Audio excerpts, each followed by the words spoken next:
Vous écoutez la radio nationale du Mali, les 7h ici à Bamako, la même heure à Kouroussali.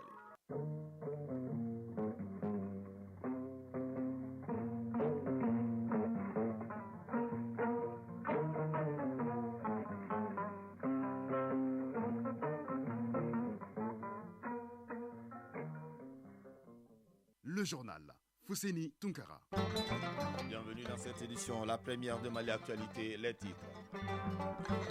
La conférence sur les pays les moins avancés à Doha au Qatar. Le Mali appelle à une mise en œuvre diligente des actions contenues dans le programme de Doha pour sortir les pays les moins avancés de leur statut de seconde zone. Un souhait émis à travers le discours du président de la transition, chef de l'État, lui parle le Premier ministre Dr Choguel Kokala Maïga à la conférence. Traditionnelle conférence de la DIRPA pour édifier l'opinion nationale sur l'évolution des femmes sur les théâtres des opérations. Au compte du mois de février, le bilan est de 153 terroristes neutralisés et 79 autres interpellés. On note aussi quelques pertes côté femmes. La santé, il en sera question dans cette première édition de Mali Actualité avec notamment une visite des nouveaux centres de dialyse en chantier ici à Bamako et le lancement de la première édition de la campagne de vaccination contre le Covid-19 au titre de l'année 2023. Au menu de la page sport avec Stragatou Sissi et la finale de la Coupe du Mali de football, la compétition africaine des clubs, la finale de la CAN des moins de 20 ans, Égypte 2023, la Ligue des champions d'Europe et l'insolite du jour. Nous sommes heureux de vous compter parmi nous. Bonjour et bienvenue dans ce journal. Le Mali était à l'honneur hier lundi à la conférence sur les pays les moins avancés à Doha au Qatar. Le discours du président de la transition a été lu par le Premier ministre Dr Choguel Kokala Maïga, discours dans lequel le Mali appelle à une mise en œuvre diligente des actions contenues dans le programme de Doha pour sortir les pays les moins avancés de leur statut de seconde zone. Retour sur quelques temps forts de ce message avec nos envoyés spéciaux à Doha au Qatar, Sidiki Dambélé et Aruna Diara. À la séance plénière de la 5e conférence des Nations Unies sur les pays les moins avancés, c'est le Mali qui avait la parole ce lundi. Occasion pour le Premier ministre, Dr Choguel Kokala Maïga, de délivrer le message du président de la transition sur la vision et les attentes du Mali. Notre pays qui fonde beaucoup d'espoir sur ce nouveau programme d'action de Doha en faveur des pays les moins avancés. Dr Choguel Kokala Maïga, Premier ministre. Pour améliorer la situation des 33 pays africains concernés, dont le Mali, et des 14 autres États d'Asie-Pacifique et des Caraïbes, tous classés dans la catégorie des pays les moins avancés, la conférence de Doha ne doit pas être une conférence de plus. Et le plan d'action qui en résulte ne doit pas être non plus un catalogue d'intentions qui demeurera un vœu pieux. Le programme d'action de Doha englobe 6 domaines prioritaires, dont l'investissement dans le capital humain, le renforcement du système de protection sociale, la consolidation de la paix pour favoriser le développement durable. Des actions qui cadrent parfaitement avec les priorités du Mali. Dr Choguel Kokala Maïga, Premier ministre. Les paiements n'ont besoin ni de commisération des plus grands, ni d'aumône, encore moins d'assistance qui les maintiendrait dans une dépendance continue. Ils ont besoin, assurément, de partenariats robustes, de solidarité active et de justice. Ils ont besoin en particulier de justice dans les règles du commerce international et dans la gouvernance économique mondiale, afin d'améliorer leur indice de développement humain, d'améliorer la pauvreté conformément à l'objectif du développement durable et enfin d'asseoir les conditions d'un développement durable et d'un bien-être partagé pour leur population. Dans son message, le Premier ministre n'a pas manqué d'appeler à une mise en œuvre rapide du programme d'action décennal de Doha, condition sine qua non pour améliorer la vie des citoyens. Le Mali tient à affirmer ici et maintenant que la lutte contre le terrorisme, la restauration de la paix et de la stabilité sont des défis pressants, sans doute parmi les plus importants de notre époque, qui doivent être au cœur de notre action collective. Conscient de l'importance de relever ces défis, si nous voulons construire des États stables et des sociétés pacifiques, le Mali a entrepris d'importants efforts à enrayer le terrorisme et l'insécurité ainsi que les trafics illicites. Concomitamment, ces efforts en matière de défense et de sécurité, notre pays conduit des réformes structurelles au plan politique, institutionnel, au niveau du cadre macroéconomique en vue de refonder l'État, d'assurer la stabilité durable des institutions et de renforcer les performances économiques. Des fortes recommandations du Mali qui ont été saluées par l'ensemble des participants à la conférence. Doha, Sidiki Dambélé, Aruna Diarra pour l'ORTM. 7h passées de 5 minutes, démarré le samedi 24 décembre dernier, les chantiers des centres de dialyse des communes 4, 5 et celui du génie militaire avancent normalement. C'est le constat, bien sûr, le constat est fait par une délégation de supervision. En effet, ces chantiers se situent dans le cadre des œuvres sociales du président de la transition. Le point avec Abdul Karim Kaba. Sur un délai d'exécution de jour, les chantiers de construction des centres de dialyse sont presque terminés.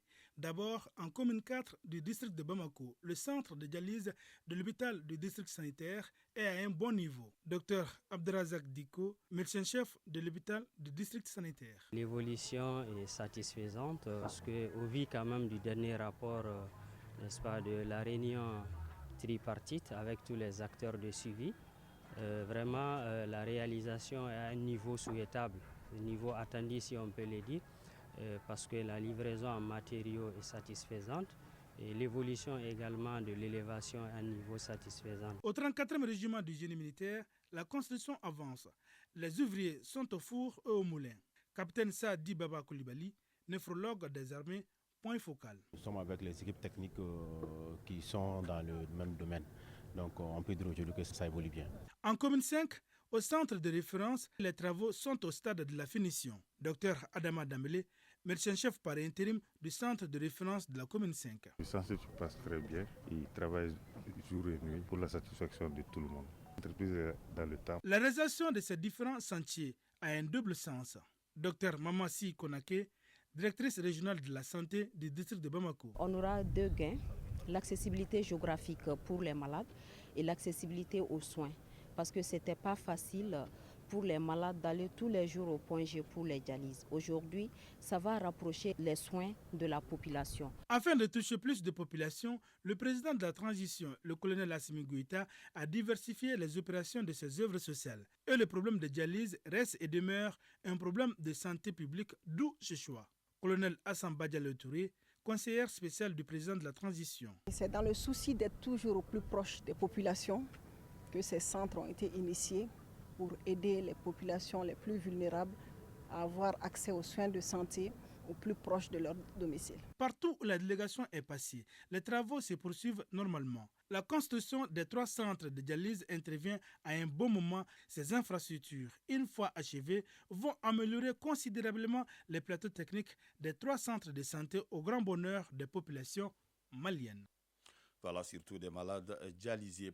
Le ministère de la Santé et du Développement social vient de lancer la première campagne de vaccination contre le Covid-19 au titre de l'année 2023. L'objectif est d'atteindre le maximum de personnes afin de réduire considérablement la circulation du virus. Barakissa Ouattara. Les mesures de prévention contre le Covid-19 sont foulées aux pieds malgré de nouveaux cas enregistrés chaque jour.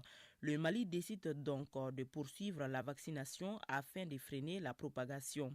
Amadou Ndiko, conseiller technique au ministère de la Santé et du Développement social. Afin de diminuer la charge de la maladie en prévenant notamment les cas graves et les décès à travers la réduction de la circulation du virus, le Mali a décidé de poursuivre la vaccination sur l'ensemble du territoire national et propose d'organiser 7 passages de campagne au cours de l'année 2023, dont le premier débutera ce jour 6 mars 2023.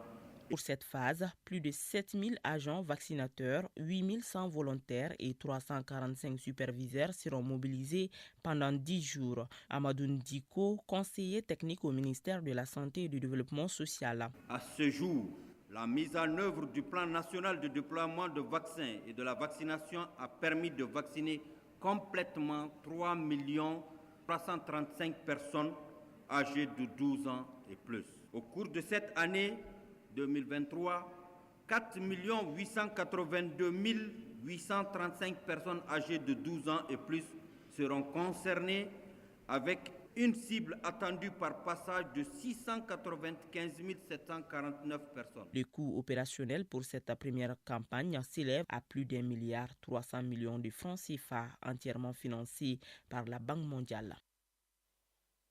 7 heures passées de 10 minutes. Traditionnelle conférence de la DIRPA pour édifier l'opinion nationale sur l'évolution des FAMA sur les théâtres des opérations. Au compte du mois de février, le bilan est de 153 terroristes neutralisés, 19 autres interpellés, 7 véhicules et 46 motos récupérés. Je vous le disais dans les titres, on note aussi quelques pertes côté FAMA. Batraoré. Au cours de ce traditionnel point de presse animé par le directeur général d'information et des relations publiques des armées, il est question des opérations menées par les FAMA courant février 2023. Ces opérations ont permis la sécurisation des populations, la neutralisation des terroristes, la destruction des sanctuaires et la récupération du matériel à l'ennemi. Colonel Suleiman Dambélé, directeur général de l'information et des relations publiques des armées. Durant le mois de février, 84 missions offensives ont été menées. Il s'agit de 23 opérations aéroportées, 36 missions de reconnaissance offensive, 16 missions de frappe aérienne, 6 missions de frappe de drone et 3 opérations de frappe d'artillerie. Ces différentes opérations ont donné des résultats concrets. Colonel Suleiman Dambélé. En termes de terroristes neutralisés, il y en a 153. En termes d'interpellation, il y a 79. En termes de saisie ou de destruction d'armes, il y a 2 PKM,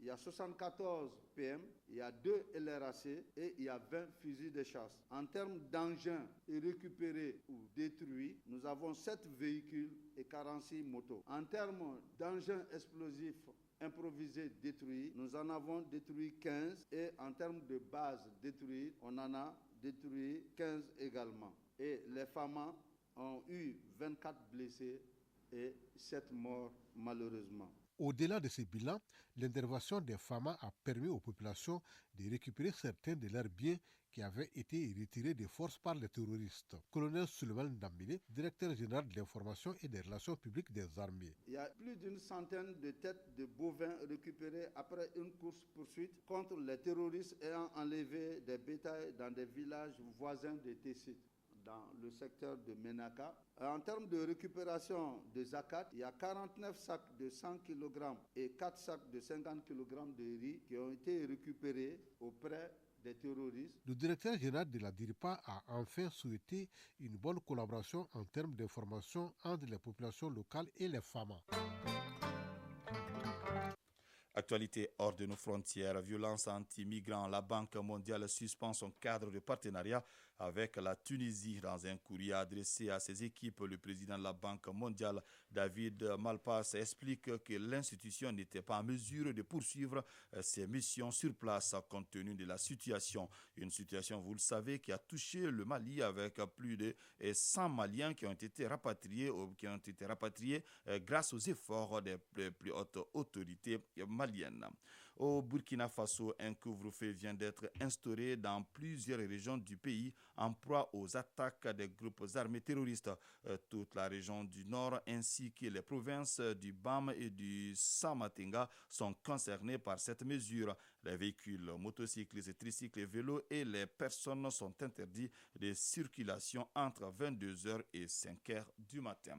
Pour terminer, en République démocratique du Congo, le M23 est censé appliquer un cessez-le-feu à partir de ce mardi à 12h. L'annonce a été faite par les autorités angolaise qui assure la médiation entre Kinshasa et Kigali. Le président angolais avait obtenu le 17 février 2023, à la suite du mini-sommet sur la paix et la sécurité dans la région des Grands Lacs tenu à Addis Abeba, le mandat de discuter directement avec le commandant du M23 pour faire avancer le processus de paix.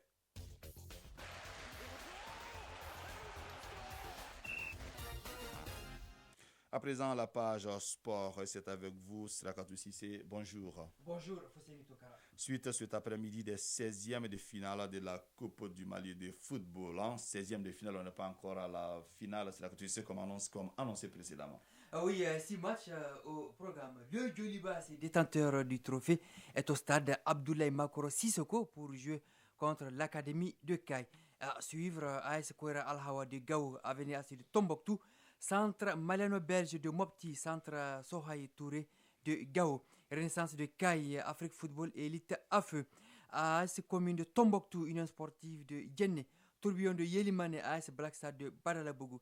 Et jeudi, un seul match, Casse de Sévaré, Adak de Kidal. Et le dernier 16e de finale opposera Bouroumassa de Kati à l'AS Real de Bamako. Compétition africaine des clubs, l'AS Real joue en Tanzanie un match crucial demain mercredi en Coupe de la Confédération. Oui, c'est le match de la dernière chance pour les Scorpions de l'AS Real, 4e du groupe D, avec 2 points en 3 matchs s'ils veulent se relancer. À l'aller, le nul d'un but partout avait sanctionné la rencontre. Demain mercredi à Dar es Salaam, l'AS Real doit gagner. En Ligue des Champions, le Mali n'a pas de représentant, mais accueille sur ses installations le match délocalisé au stade Diversimas entre le Oroya de Guinée et le Raja de Casablanca du Maroc. Les stades en Guinée ne sont pas homologués par la CAF et la FIFA. Sénégal-Gambie, c'est l'affiche de la finale de la CAN de moins de 20 ans, Égypte 2023. Le rendez-vous est pris ce samedi 11 mars au stade international du Caire. Hier en demi-finale, le Sénégal a surclassé la Tunisie 3-0. La Gambie a triomphé 1-0 devant le Nigeria, cette fois lauréat de la CAN des moins de 20 ans. Sénégal-Gambie, derby ouest africain, choc entre voisins, la finale promet du feu. Les Lionceaux du Sénégal disputeront leur 4e finale sur les 5 dernières éditions. Le Sénégal, c'est 12 buts marqués, 0 buts encaissés. Les Scorpions juniors de la Gambie brisent le mythe des demi-finales après 2 échecs en 2007 et 2021. Cette fois est la bonne. En Égypte, la Gambie, c'est 10 buts marqués, 0 buts encaissés. Quelle équipe va-t-elle craquer? La réponse, c'est ce samedi. Ligue des champions d'Europe, les 8e de finale, retour de but ce soir. Les matchs sont prévus à 20h temps universel. Chelsea-Dortmund, aller 1-0 pour les Allemands de Dortmund. Et Benfica-Lisbonne, Club Bruges, aller 2-0 pour les Portugais de Benfica. L'insolite du jour, à l'intérieur du pays, 2 joueurs expulsés au cours des matchs sont de nouveau chassés hors des limites du terrain par les supporters. Ah oui, dans un match, Fousseini Tonkara, des joueurs entretiennent de relations amicales et la même ambiance se transporte souvent sur le terrain. Alors, lors des matchs, 2 amis dans la vie voient leur équipe respective s'affronter. Sur une action, l'un fait un croc en jambe sur l'autre de façon amicale. L'arbitre a vu la scène autrement. Il expulse le fautif. Son ami à terre demande à l'arbitre pourquoi un carton rouge. Il a franchi la ligne rouge. L'arbitre l'expulse à son tour. Alors, les 2 joueurs amis, ainsi expulsés, quittent le terrain main dans la main sous l'œil médusé de l'arbitre. Alors, les partenaires des joueurs, eux, savent pour leur amitié. Comme un coup préparé, ils se permettent de danser avec l'aide de leur téléphone portable. Alors, c'est la mode de nos jours. Ils sont chassés par des supporters mécontents de leur attitude. Merci Stragatou Cissé. L'insolite du jour, il est important de doser un peu. Initiative citoyenne. Le développement à nous-mêmes. 7h passées de 18 minutes. Chronique initiative citoyenne. Ousmane Dao, en rediffusion, nous présente aujourd'hui l'association malienne de lutte contre la drépanocytose. Créée il y a une trentaine d'années, l'association malienne de lutte contre la drépanocytose AMLUD informe, éduque le public et les drépanocytaires sur la maladie. Une manière de faire connaître la drépanocytose à travers le Mali afin de la démystifier pour mieux entretenir les malades. Suivons. L'Association malienne de lutte contre la drépanocytose, AMLUD, a été créée en 1990 par les personnes affectées par cette maladie et a pour but de diffuser de larges informations sur la drépanocytose qui demeure peu connue. Au Mali, les dernières études du ministère de la Santé signalent que 12 à 17% de la population ont une forme non expressive de la drépanocytose et qu'environ 1 à 3% des enfants à Bamako, Caille, Sikasso et Koulikoro naissent avec une forme grave de la maladie. Les pratiques coutumières comme les mariages consanguins sont à la base de la hausse du taux de prévalence de la maladie dans notre pays. Traoré Fanta Koulibaly, secrétaire général de l'Association malienne de lutte contre la drépanocytose. La drépanocytose est une maladie qui est très répandue de nos jours au Mali. Toutes les régions sont touchées, mais à des degrés différents. C'est une maladie héréditaire une maladie qui est transmise à l'enfant par les deux parents, le père et la maman. Les zones ou les régions qui pratiquent beaucoup le mariage consanguin ont un taux très élevé de la drépanocytose. Notamment la région de Caille, la région de Mopti sont les plus touchées et ensuite il y a Sigasso, Ségou qui suit après. C'est pourquoi l'AMLUD s'est fixé pour mission de mener un combat sans relâche pour valoriser la vie des malades drépanocytaires avec un accès aux soins, la réinsertion des malades, le tout basé sur l'information.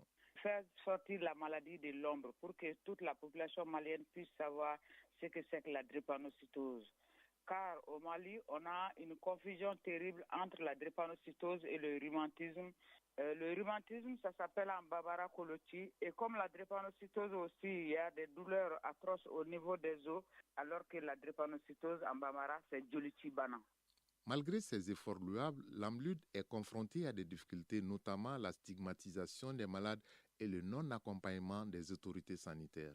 Comme pour toute association au Mali, c'est le manque de ressources. Nous souffrons beaucoup de ce manque de l'accompagnement du ministère. Par rapport à d'autres pays, le Burkina bénéficie de l'accompagnement du ministère de la Santé, l'association, et aussi le Sénégal accompagne l'association de lutte contre la drépanocytose. Mauritanie également, le Niger aussi. Le Mali est le ventre mou de cet accompagnement. Peut-être que ça va venir dans les jours à venir. Quant au côté social, nous souffrons beaucoup de stéréotypes car les drépanocytaires sont considérés comme des personnes étant tout le temps malades, donc nous sommes marginalisés. Au-delà des difficultés, elle a des acquis dans la lutte contre la maladie avec aussi des objectifs à court et moyen terme. Traoré Fanta Koulibaly, secrétaire général de l'Association malienne de lutte contre la drépanocytose. Pour le centre de prise en charge déjà, dont nous bénéficions, c'est un acquis. Nous avons 2 minibus qu'on a pu avoir pour le transport des malades. Donc il y a un minibus qui nous a été donné par Cordon de Vie de Monaco et un autre de la Canam. Même le quota que nous payons au centre par rapport à la prise en charge, l'association est en train de se battre pour le changement du statut de notre centre, afin qu'on puisse dispenser les soins continus. De mettre la drépanocytose dans la lignée des maladies qui sont enseignées, comme la tuberculose, le sida, le paludisme. À maintenir les drépanocytaires à l'école, ne pas les renvoyer, parce que les périodes d'examen, les périodes de composition constituent des périodes de crise. Une fois que l'enfant a un stress de quelque origine que ce soit, ça déclenche les crises. Donc, également de voir si on peut leur accorder des examens partiels ou des compositions partielles. En attendant, l'Association malienne de lutte contre la drépanocytose bénéficie du soutien de l'Organisation mondiale de la santé, la Fondation pour l'enfance Toguna Agro-Industrie, l'Un Club Bamako Kaïsedra et du Consulat de Monaco à Bamako. Voilà, vous avez certainement reconnu la voix de Traoré Fatoumata Koulibaly dans ce reportage qui nous a malheureusement quitté cette semaine. C'est donc la fin de cette édition qui vous a été présentée par Fousséni Tounkara. Alou Koulibaly a assuré la connexion technique. La mise en lien a été assurée par Aziz Koulibaly. Une édition coordonnée et réalisée par Bourama Traoré. Merci pour votre fidélité. Bonne journée à vous. Que le bon Dieu nous assiste.